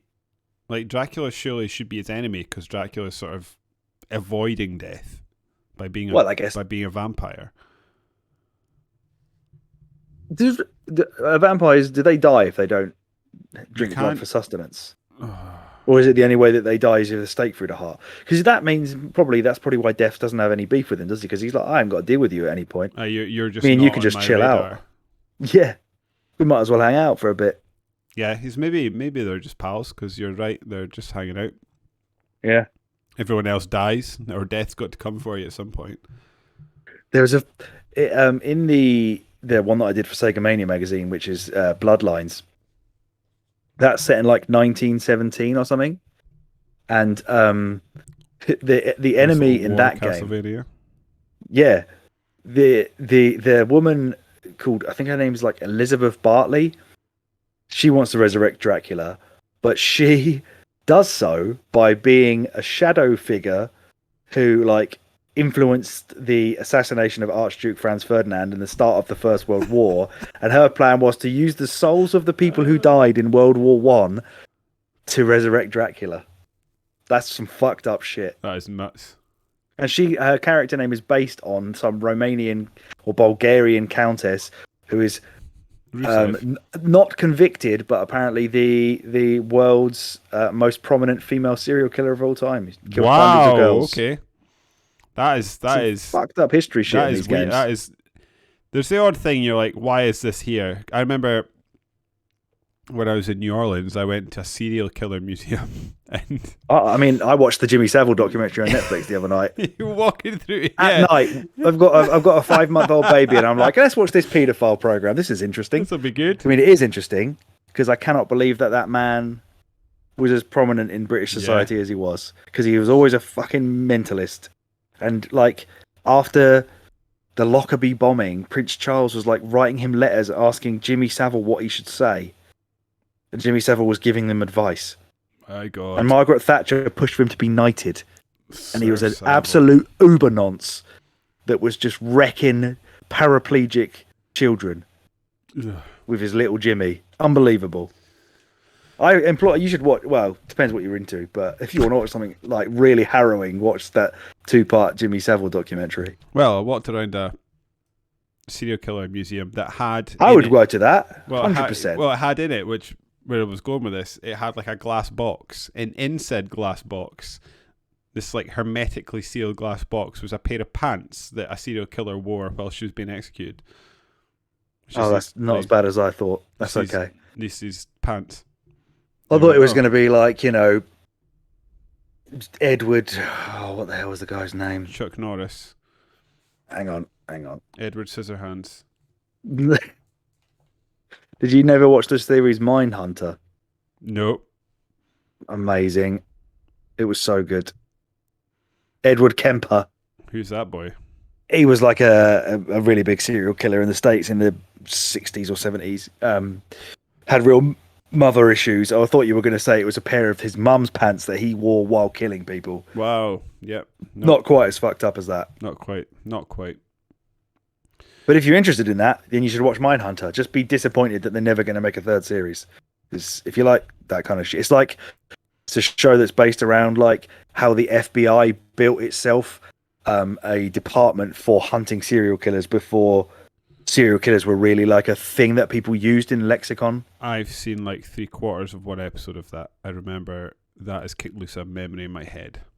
For some reason, I didn't. And they like go and interview people like Ed Kemper and Charles Manson and stuff to try and like psychologically profile them to then know how to find and capture serial. It's so good.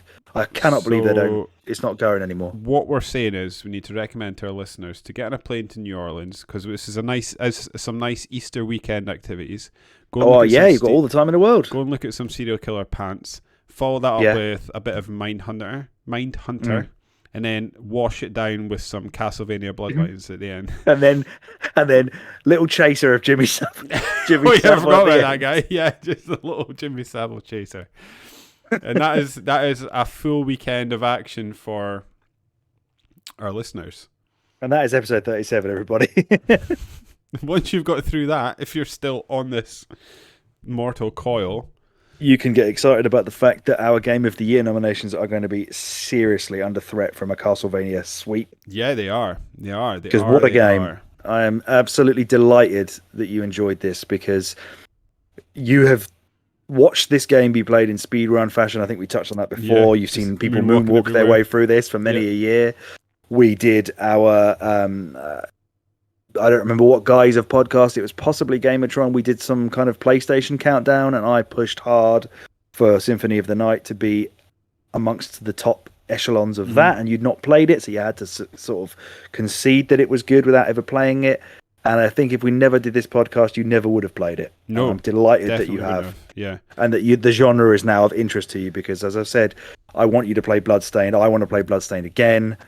There are loads of Castlevania games you would enjoy of this ilk as well. Yeah, and I've been badgering you lukewarmly about this Interflax game that has appeared on Game Pass, which I think we need to at least try. Yeah, I also really want to go back and play the game that I always forget the fucking name of now. I'm getting old. It's the Metroid ripoff. They had a sequel recently, and it's like a space shooting thing. Oh, I know exactly what you mean. The sequel is very different, I think, to the first one. I believe I heard that as well. The other one. Why do I forget this all the fucking time? While we're trying to think of this game, there's another one to think of that rumor has it is getting a remake for Game Pass. It's an Epic developed version of a Castlevania-like game. Axiom Verge, that's the one. That was my customary knocking the microphone over, by the way. Oh yeah, Metroidvania Epic. See if that Epic Games maybe. Beg your pardon. What, Fortnite blokes are making a Metroidvania? No, they made one ages ago. It was like I'm sure. Oh, I know the one you mean. It's begins with an S. It was on Xbox 360, and it was called Shadow. No, not Shadow. Shadowrun? No. Shadow the Colossus. Oh, Blasphemous. Yeah, I remember that. You were really up for Blasphemous. You never bothered to play it in the end, I don't think. I think I've got it downloaded on my PC. Is that the PC Quake thing? Doom-like game?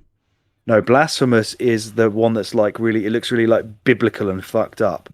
It looks like 2D Dark Souls with Christian imagery. Oh, I need to play that. Do you remember Shadow Complex? That's Blasphemous. I don't remember. I've deleted that from my mind. I think I've forgotten that existed. That's why I never made it to that. Yeah, Shadow Complex is really good from when I played it. One thing as well, when I was designing or going through ideas for my gaming sleeve tattoo, I really wanted a Castlevania element to it, but it just feels like all of it is so religious, like religion tinged. I thought, I'm just not going to do it. It's going to be like a crucifix or something. I don't want to do that. Or you're going on holiday to Italy or something and just get attacked by a priest for having some sort of demonic. Or they'd force that woman to redo my tattoo like she did that picture of Jesus and make all of them look like a fucking melted potato with a beard on. Honestly, is one of my favourite things to look for. Is like people amazing. that have done bad restorations. They just entertain me endlessly. So good. I suppose you could get a proper like Dracula's castle if you were doing it as like a big thing, but that would be the whole sleeve, wouldn't it? Yeah. Where the hell have I got? What have I done here? What tangent bollocks is this? People are pining for me to start talking about Jimmy Savile again at this point. Have you ever read since we're on this subject, have you ever read actual Dracula, Bram Stoker's Dracula? I have not, and I haven't seen any of the films either, actually. The book is good. I was a big fan of the book. It's if there's audiobook. Oh, must so be. Lazy. Must be. There must be there. And it's obviously written in old language, but it's a really, really well written book. And I'm trying to think, like, it's written like why did you read it then? And when? Don't know. I think I just wanted to read it. Okay. I respect that. Yeah, I think I went through a period of trying to read like older books. I remember Ash. He used to do it at work. He used to he found all the books that are basically like public domain at this point. They're all like on, I don't know, it must be on like Archive or a similar website to that. And he used to just sit there and read like Moby Dick and all this kind of shit at work. Apparently Moby Dick is one of the gayest books he's ever read. I think it's that one. There's a lot of like man-on-man sailor action in that. There's an Audible edition. It's got 3,748 ratings. It's not a long book. Alan Cumming, Tim Curry, holy shit. Get on that. I need to sign up again. I wonder if I can do it. I wonder if it's got to the period where I get a free credit for doing it again. Hopefully. For signing up. Yeah, it's well worth it because it's written in an interesting way. It's not interesting. It's been done now, but like it back when it was done by this book, it wasn't done. It's written as diary entries. So it's about this obviously a lawyer that goes to help Dracula buy a house in London, and he travels over to What? he travels over to Romania by cart. Basically, he ends up in this like, because it's obviously like pre-industrial era, so there's no like electricity and stuff like that, and no cars or so much, or if there are, they're very early ones. So basically, when he gets there, he's really cut off. So he has to live with Dracula, and he's writing his diary entries, and Dracula's slowly like worming his way into his brain, basically. And then his Wow, entries, I did not know any of this. and then his diary entries stop, and then the book then picks up with his like estranged wife, her diary entries, and then it's as Dracula's coming over to London. It's really good. I would recommend that book. I very much enjoy it. Just be ready for the language because it's old, but if you can get over that, then it's a good book. Because I think that there's not a lot of good opinion of the Francis Ford Coppola film, is there? I don't think so. Which I was astounded to realise was him. That the Godfather director did Dracula, and people don't like it. Yeah. I mean, obviously, I like Dracula Dead and Loving It with Leslie Nielsen, but that is not evocative of Bram Stoker's original. What We Do in the Shadows is another good vampire movie. Yeah, that's British, is it? Maybe Australian. It's not a big budget thing anyway, but it's hilarious. Oh, has it got that guy in it who was in everything for a while? I think he probably wrote and directed it. I think you're right, yeah. I know who you're talking about. I'm just blanking on his name. Coppola made his Dracula too old to be menacing, gave Keanu Reeves a part, and took out all the action. Okay. Let's have a look. What did you say it was called? What We Do in the Shadows? Yeah. I think it's that cave and... No, wait. No, this is British, because it's got Matt... British? It's got Matt Berry in it and the phone jacker guy. It was a movie years and years ago, and I think there's a recent Prime or Netflix series about it. I'd say watch the movie before you read the series. Sorry, that's what I'm talking about. That is the TV series. Sorry. Yes, this is it. Now this is the one. Yeah, it's Taika Waititi. That's it. Yeah, Taika Waititi is the guy I was thinking of. He's just in everything and does everything. Jojo Rabbit is a thing of his that I watched recently that was shit. So watch the film first. Okay. Yes, the film is excellent. Was there a film called 30 Days of Night as well? Did you ever watch that? Yes, I watched that. It's like set in the north, kind of like Norway Romanian town. Yeah, and it's like one of these places that when it goes dark, it stays dark for like a month. Got Alaska, yeah. Yeah. And then the vampires are like really brutal. Yeah. I remember thinking it was disappointing considering how much people thought it was amazing. Yeah, it's exactly that. I mean, I we're like 20 years since I've watched this, I think, but like 2007, yeah, more than that. No, wait. I remember thinking it was okay, but my socks were firmly on my feet by the end of the movie. There's just not a lot of it going around, is there? This must be the most prominent media representation of vampires other than Twilight. Yeah. Which wasn't really like, that was for little girls. Yeah. I can't think of a lot of vampire stuff these days. Blade. Oh yeah, of course. He was a vampire hunter, right? Yeah. Or was he a vampire? Yeah. Well, he's a daywalker, so he's like he's like a vampire. Alucard then. Yeah, he's a vampire alloy. He's got all the he's got all the good bits with the bad bits, so he can go out during the day and stuff, but he's got all the strength and speed of a vampire. There's a name for that I heard earlier on. Like a Dampnir or something? Oh, yeah, that's what Alucard is. He's a Damphir, Damphir, which is... D-A-M... What? Damphir. Basically, it's... I think that's how you spell it. It's basically what happens when a vampire and a human... D-H-A-M-P-I-R. That's it. It's basically the result of a union between a vampire and a mortal human, which is what Alucard is, obviously. It's usually between male vampires and female mortal humans. Well, no shit. Fucking female vampires raping all the dudes. Like, come and get me, baby. And on that happy note, I suppose that brings us towards the end of episode 37. Have you got any housekeeping? You've got an announcement to make for yourself, haven't you? I guess I do, yeah. I guess my little wee laddie. changed since I was last on this podcast. I have joined Alex I have sidled up alongside, squidgened on up, moved him up the bench.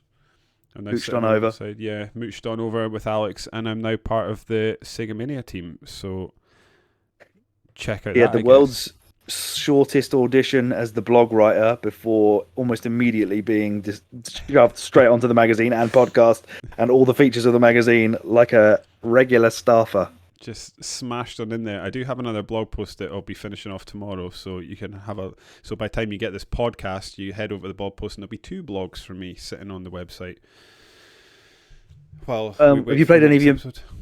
Did you play any of your issue 6 games yet? I have. I played a bit of the line. I've only played like little touches of here and there. I need to settle on one. I played a couple of rounds of golf. That game looks like vomit on a screen, but is actually all right for its age. Okay. Is it the old Mario Golf style of press it, press it, press it? Yeah, on the little power meter. I'm assuming it's not as I think this one's incredibly unforgiving. So if you're out with your timings even slightly, and there's any sort of wind, your ball's gone. It is rough. And I did a bit of Micro Machines, and what kept jumping to mind when I was playing Micro Machines is the saying that you should never meet your heroes. And unfortunately, Micro Machines has made me realise that there's no map on screen, so you've got to. I like the way the cars handle, but to actually get round the tracks and win a race, you've got to have memorised the track really, so that you know when the corners are coming, and that is bad. I was worried about this. This is Micro Machines 2, isn't it? Yeah. Yeah. And because the first one got a slating, and everyone on the mag hates it. I feel like I'm the only one who loves it, but maybe I don't love it either. Yeah, I think so. I remember playing Micro Machines a lot and liking it a lot. I think it was because I was a kid and had time to play it and learn the levels. Yeah. Because it's really unforgiving. Because like corners will just come out of nowhere, and then you just go flying off the map, and then you've got to sit and watch your little car spin into the ground. And then I've done the first level of The Lion King, and the music, at least in the first level, is unbelievable. So good. Beautiful. What a beautiful video game. Yeah. And that's where I'm at. What about you? I played Keio Flying Squadron, which is fucking ridiculous. How do you spell that again? Is it K? E-I-O. It's a game. Is it just one? It's not 2. It's a game. Yeah. So it's just Keio. Flying Squadron. I definitely would have looked this up. Oh, it's okay. It is a cute 'em up. Yeah, I was going to say, has it got a weird girl in it was like a swimsuit? Yeah. With bunny ears. Yeah. Why did they do stuff like that? Take it you washed Who's this. that this for? was what you washed down with Jimmy Savile, right? Well, I felt like I was in the right frame of mind for it. Yeah, exactly. The weirdest thing about that game is that the opening cutscene talks about like what appears to be somewhere around like, again, pre-industrial revolution era Japan. Mm-hmm. And then the US come in, and they've got all this technology or all this weaponry, and there's like war going on, and there's like real political tension. And then literally the voiceover guy goes, unrelated to all of that, there's this. And then it just goes to the fucking nonsense of the main character in a little jump bunny suit thing. But he actually tell you all this interesting shit and go, but don't worry about any of that. Well, why did you tell me for a start? And I would rather hear about that. Yeah. Than there's this little girl's got like an old granny that's clearly voiced by one of the developers who's a man. Don't you talk like this? Oh, fuck me. I'll show you the cutscenes. They are ridiculous. Oh, I can't wait for this. Fucking hell. I mean, the game itself is great. It's a shooter. I love playing. I've got a real affinity towards old school shmups. Mm-hmm. But, and this, I don't want to spoil my review too much, but they've always felt like they are like the outlier of the easy difficulty. They are like the one easy difficulty that exists in video games that is a lie. Mm-hmm. But this game has an easy difficulty that is easy. And then I felt weird because it was easy. Should I feel weird? Easy should be easy. It was easy. Yeah. But if you play Ikaruga on easy, that ain't fucking easy. If you play that game me and you played in the Leeds arcade on easy, that wasn't easy. No. We pumped. If we were using real money, we'd have been broke. Yeah. So it's like, I don't know. It's kind of like Dark Souls. I don't want an easy mode in Dark Souls. Like I'm playing a shooter, and I put it on easy, and it was easy, and I was annoyed by that. It was really weird. So I'm gonna have some real fun writing about this dichotomy of what easy should mean in a game for that. But the game is batshit insane, and it's just like, it is for me the staple of I like weird Japanese shit. Yeah, there you go. Here's Keio Flying Squadron. It's weird Japanese shit. You've got a JRPG looking thing. I'm sure that I've got the Sega's Fire Emblem. Yeah, which is they're fantastic. Those games. That one's gonna take me the longest. So that'll be on the Switch. That will just go on like under the radar while I do the shorter ones. Yeah. While I fuck about with like Wolverine and Virtual Bar and Shaq Fu. That'll be being played on the toilet in between. The one I'm looking forward to playing. This is we're doing is listing games now. It's probably not interesting, so I'll just do this one and stop. The one I am looking forward to having a go that I've got is the Incredible Hulk game, because it looks like there's some sort of mechanics surrounding Bruce Banner. Is it Bruce Banner? And the Hulk that you can, because I've seen when I was looking at videos of this, there's periods of the game where you're both characters and you change between the two. So I like the sound of that. That sort of plays. We should try and coincide that. I'll play Wolverine while you play that, and then we've both got like a Marvel property, and we can kind of compare notes. Yeah, for sure. But yeah, very well done, David, for getting himself in on the mag. Yeah. We're just forever stuck together. That's it. As long as we live. The video game industry's PJ and Duncan. Except neither of us are drunk drivers. Not yet. Give it time. Yeah. Which I suppose on that bombshell brings us to the end of the episode, Alex. So I'll do a quick bit of housekeeping. Well, I just remember because I almost vacated the room without saying that. If you want to send us a podcast, send us a podcast if you like. But Go if you for want it. To send We're not us going to listen to it. No, if you want to send us an email over to awinnerisyoupod@gmail.com. You can watch this podcast by looking. We didn't get another email, did we? No, I checked while we were chatting because I was like, I forgot to check before we started this podcast. I thought you did send another email in. It's not appeared in my inbox. If you want to watch this podcast, if you're listening to it, you can head over to our YouTube, which is A Winner Is You Podcast, and vice versa. If you're watching this podcast and you'd like us in your ear holes instead of looking at our faces, you will find us on pretty much any podcast platform at this point. You can follow me on Twitter at DavidSmiley1, SMILLIE. You can follow Alex, which is at SuperThrillix, and you can follow us to see when new episodes drop, which is at WinnerIsYouPod. I think that's it, Alex. I think you're right. I swear he said he sent us an email. Maybe he sent it to the wrong... Yeah, he did. He sent it to the... Where's he sent it? Oh, all right. There's still time for me to read this out. Do you want me to read it to you? Yeah, let's go. Let's get it in there. And then I'll do it at the... Is this Rob? Yeah. So our old pal, before we end the show, our old pal Rob, or new pal really, has sent us another email, which I will read out to you. This is I really enjoyed reading this, so hopefully you will enjoy it as well. He says, "Hello lads, I hope this finds you well. Thanks for reading my email on your last podcast. You seem to enjoy it, and I enjoyed listening to it. Hopefully others did too. So I thought I'd send you another. Alex told me the next couple of games you're covering, but I've not got anything to say about them. So I thought instead I'd tell you about the time I signed up for an evening class to learn French, the sexiest of all languages, in an effort to woo a lady.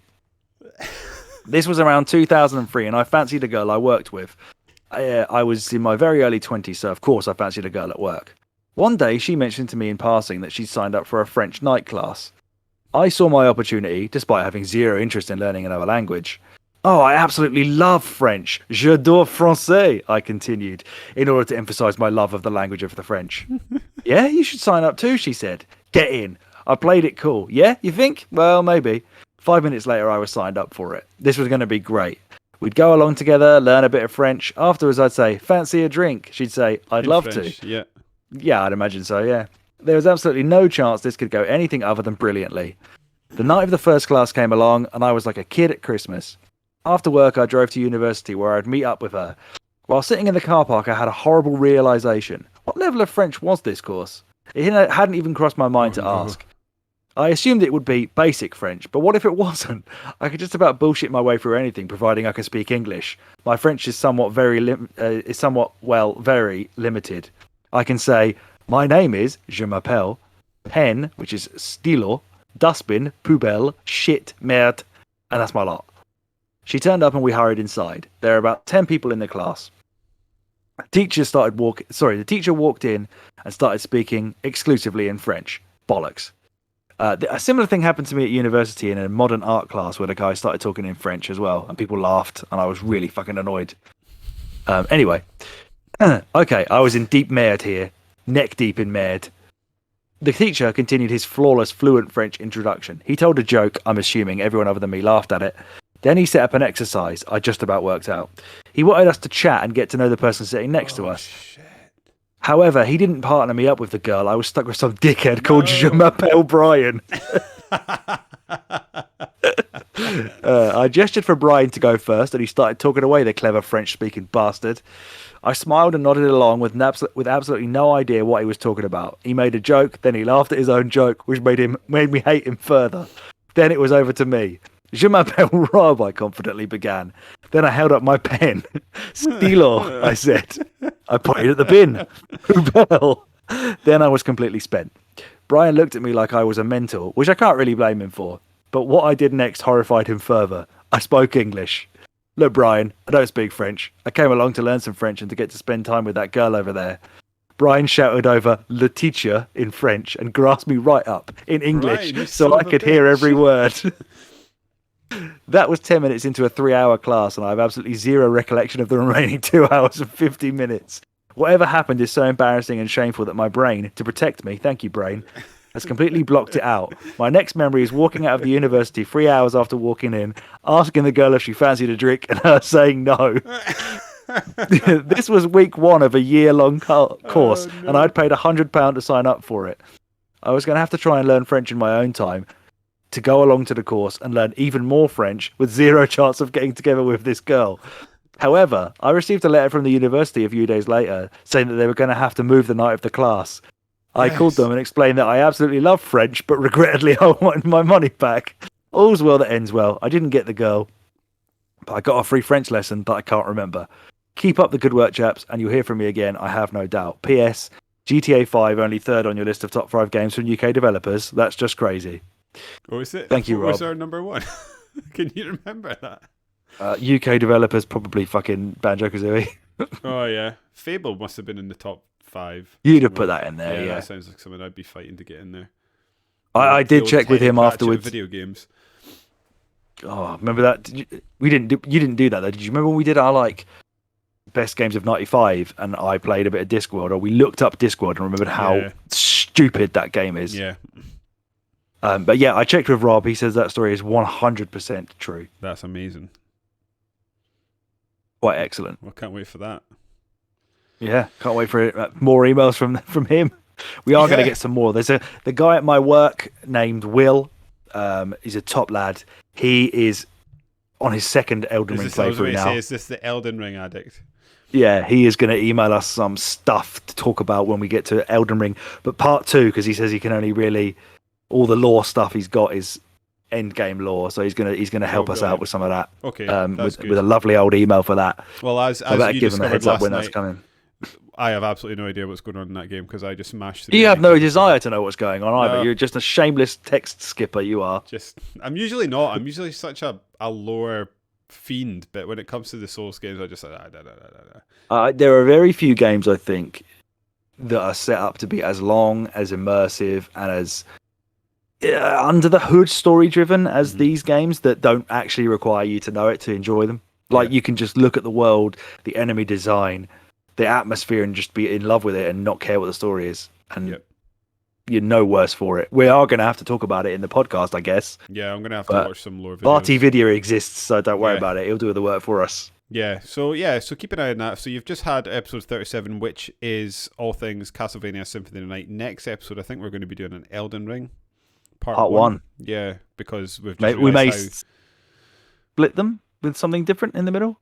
Yeah, or will we not? We were talking about it. So yeah, the next game to be playing is Elden Ring, and there may be You're all playing that anyway, right? Yeah, there may be something else in between that. At least that's the plan anyway. Which, brings us to the end of A Winner's You episode 37. Or of the Resurrect. A Winner's You episode 37. I've been David, he has been Alex. We're A Winner's You. And I'm out. Keep gaming. Je m'appelle Brian.